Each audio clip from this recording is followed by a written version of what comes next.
नमस्कार। हम सब मकर संक्रांति मनाते हैं, तिल गुड़ खाते हैं, पतंगे उड़ाते हैं। पर क्या कभी सोचा है कि इस त्योहार का एक मतलब और भी है? मतलब इन सब चीजों से कहीं ज्यादा गहरा। आज हम मकर संक्रांति के पीछे छिपी एक बहुत ही अनोखी कहानी को जानेंगे। तो सीधा सवाल यह है कि मकर संक्रांति को अहंकार यानी ईगो को छोड़ने का पर्व क्यों कहते हैं। हम सब जानते हैं कि इसे मनाते कैसे हैं, पर यह क्यों मनाया जाता है, इसका असली जवाब सितारों और एक बहुत पुरानी कथा में छिपा हुआ है। अच्छा, तो इस कहानी की जड़ों तक पहुंचने के लिए सबसे पहले हमें थोड़ा ऊपर आसमान की तरफ देखना होगा। चलिए, इसकी खगोलीय शुरुआत से इस यात्रा को शुरू करते हैं। देखिए, अगर हम इससे विज्ञान की नज़र से देखें तो मकर संक्रांति वो दिन है जब सूर्य मकर राशि में प्रवेश करता है। इसी को उत्तरायण भी कहते हैं, मतलब सूर्य का उत्तर की ओर सफर।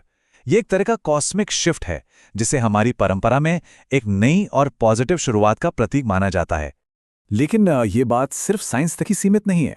एक बहुत ही दिलचस्प कहानी है जो इस खगोलीय घटना को एक गहरा, एक इमोशनल मतलब देती है।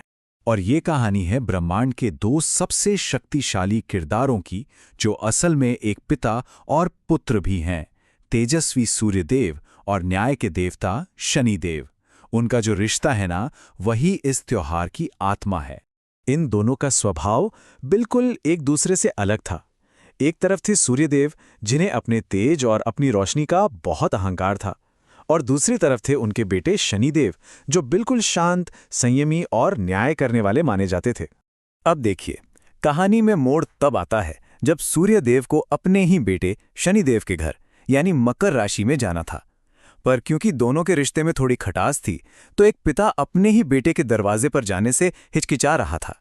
लेकिन ठीक उसी पल सूर्यदेव को एक आत्मज्ञान हुआ। उन्हें महसूस हुआ कि अहंकार छोड़कर पुत्र के घर जाना ही सच्चा धर्म है। यह सिर्फ एक सोच नहीं थी, यह एक बहुत बड़ा बदलाव था, और यही इस कहानी का दिल है। और उसी पल अपने सारे अहंकार को पीछे छोड़कर सूर्यदेव ने अपने बेटे शनि के घर में कदम रखा। और जानते हैं, इतिहास ने उस दिन को किस नाम से याद रखा? जी हां, वो दिन था मकर संक्रांति।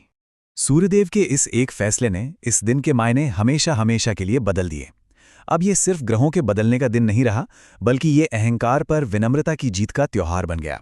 तो सूर्य के इस कदम ने हमें 3 बड़े संदेश दिए। पहला, कि ये अहंकार को छोड़ने का पर्व है। दूसरा, ये रिश्तों में कड़वाहट भुलाकर मिठास घोलने का पर्व है।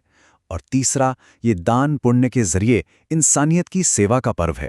तब सवाल ये उठता है कि हम जो परंपराएं निभाते हैं, वो इस कहानी से कैसे जुड़ी हैं?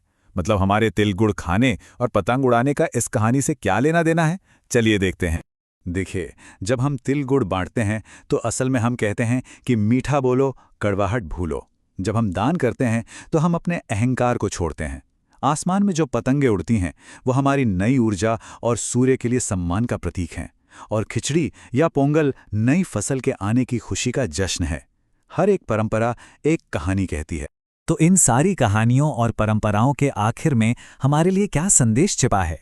ये त्योहार आज हमारी जिंदगी को क्या सिखाता है? इसका सबसे गहरा संदेश है उम्मीद का, कि हर अंधेरे के बाद रोशनी आती है। जैसे सूर्य अपनी लंबी अंधेरी यात्रा के बाद रोशनी की ओर लौटता है, ठीक वैसे ही ये त्योहार हमें याद दिलाता है कि अहंकार के अंधेरे को छोड़कर हम भी उजाले की तरफ बढ़ सकते हैं। तो ये पूरी बातचीत हमें एक बहुत ही पर्सनल सवाल पर लाकर छोड़ देती है कि हमारी अपनी जिंदगी में वो कौन सा अहंकार है जो हमें आगे बढ़ने से, रिश्तों को बेहतर बनाने से रोक रहा है। इस मकर संक्रांति चलिए उस अंधेरे को पहचानें और रोशनी की ओर एक नया कदम बढ़ाएं। इस पर विचार जरूर कीजिएगा।